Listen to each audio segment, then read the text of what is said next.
I think that we're all just living our lives in the waiting room when really we should be in the main hallway. I was standing in the kitchen yesterday, boiling the kettle and waiting for the click. And that suddenly just reminded me of a trap that I frequently fall into, and I'm sure many others do too, where you are waiting for the result of your life. You're waiting for a destination rather than experiencing the journey. In that kettle, the water starts at rest, but all the exciting parts are the build up to it being ready.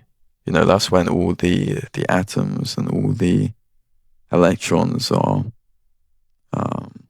buzzing about, colliding, all the chaos happens. That's when all the excitement happens. Everything is directionless. You just got things smashing in together and anything can happen. And then the moment that click occurs, the moment that the kettle is ready, the water just gets poured into a mug of tea or coffee. And then everything just sort of simmers out, it settles down.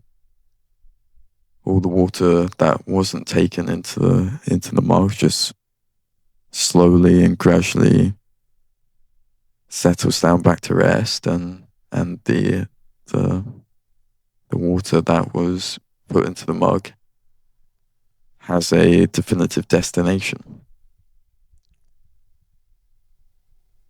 And that idea of our lives reflecting this water in the kettle's journey was incredibly reflective of a trap that I frequently fall into, and that I'm sure many others fall into. And that trap of we wait until we wait until a predetermined goal has been achieved before we can feel like we can step into the hallway. We're in the waiting room thinking, oh, when I achieve a certain abstract goal, I will have the life that I want, and therefore I can live it the way I want. Right now, I'm not happy with my body, so I've got to get this goal so that I can be the kind of person who has that body, and therefore other people will view me as the kind of person who has that body, and everything will be great. Or I need that job because then I'll have the status that's required to live the life that I want, and therefore other people will view me with that status, and they will treat me how I deserve to be treated. And I guess the key question is, are you actually preparing for your life to start, or are you just absent?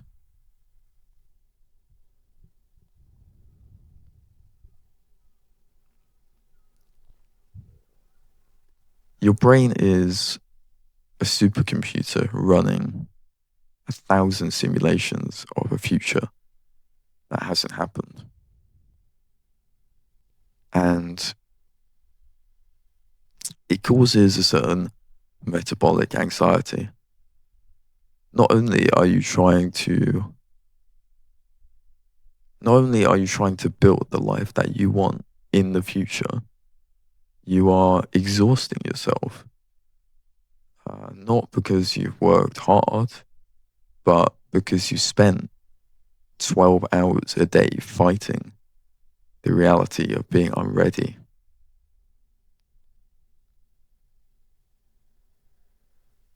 Here's a question for you.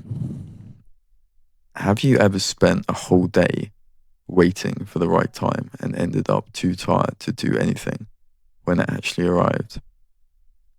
Waiting for a task to be completed, or waiting for something to happen, the right opportunity to do something. You know, you're in a coffee shop and you see a girl that you like, and you go, if she's with her friends, it's not the right time, or it's too awkward. She's in the queue. Other people will hear me if I talk to her.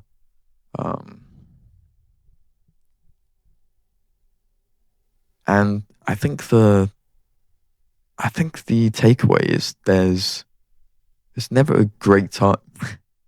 You're not magically gonna have a perfect opportunity. You're not magically going to be the kind of person that you want to be. I mean, this is definitely a trap that I've fallen into, where I associate. There is a line of logic with it, where you see the type of people who hold a career, or you see the type of people who have certain attributes that you desire, or maybe that you want to build on. And rather than tackling those things head on, and again stepping out of the waiting room and actually living your life, you go, I'll be the kind of person I want to be when I'll have this thing. When in reality, that's not the case. I mean, there's plenty of examples where maybe there's men who aren't very good with women, so they decide, you know what, I'm just gonna. In fact, there's a term for it, looksmax. That's the term. People who don't have much success with women and decide, I'm just, rather than actually trying to talk to women, who would do that? That's a stupid idea. Rather than trying to talk to women, they try and maximize. That's such a dorky term. Maximize their looks. Because they think, when I look this way, I'll get this much attention from women. And there's some correlation, don't get me wrong. If you want more attention from the opposite sex, you should work on yourself. You should improve your health, your fitness, care about how you dress and stuff. But taking that to an extreme, you are positioning yourself in the waiting room. You're thinking, until I achieve this amount of attractiveness, I'm just gonna sit and bear my reality of being a lonely man. And that's the terrible idea. And it does stem from fear, because it's easier to go to it's easier to just go to the gym or start reading up on hair care, or, you know, talking to your friends about this kind of stuff, rather than actually stepping out of your comfort zone and going, I'm going to talk to that girl. So, you know, I do identify with it. Not that specific example, but I do identify with the mentality. And the waiting room is sort of this invisible grave. It's the only place where you can die of old age before you've even been born, so to speak.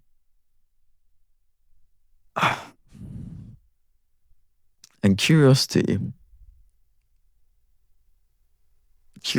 is a feeling of deprivation.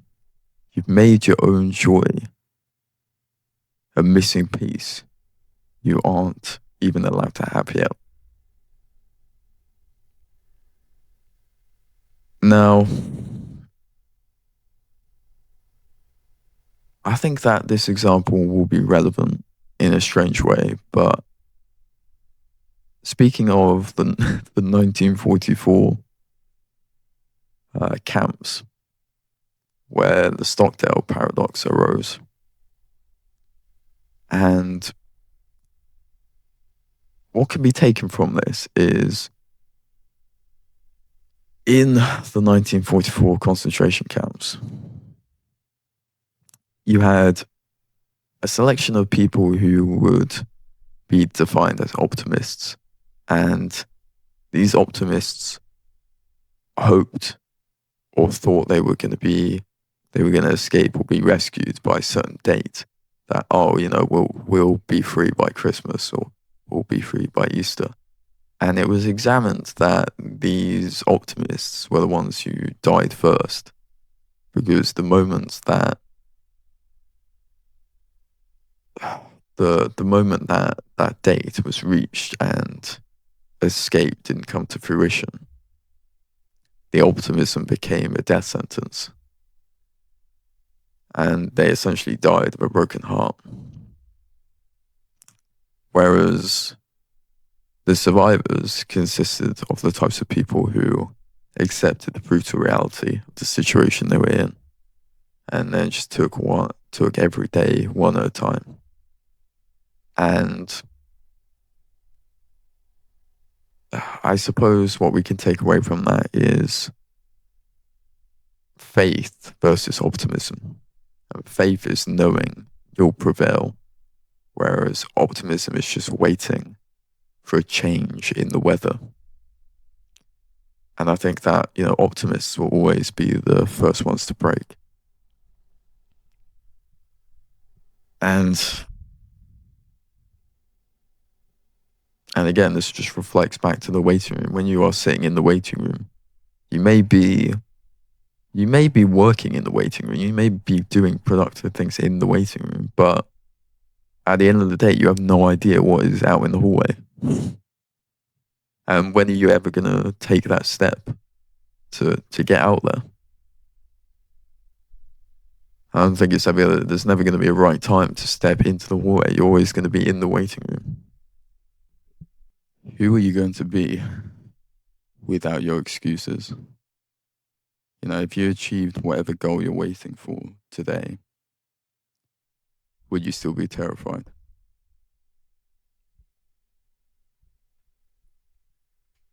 Every second in the waiting room is time that you can't get back. There is no door out of the waiting room, and there's no ready. There is only the floor beneath your feet right now. And if you're done with that hallway, then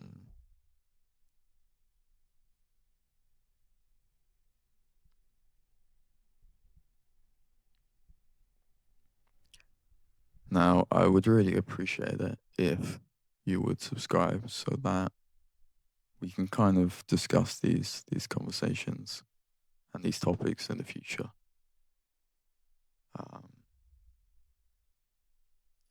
And for those, walking or commuting, I decided to put these videos on YouTube Music as a podcast. So you can keep listening to these reflections. If you're at the gym or if you're working out.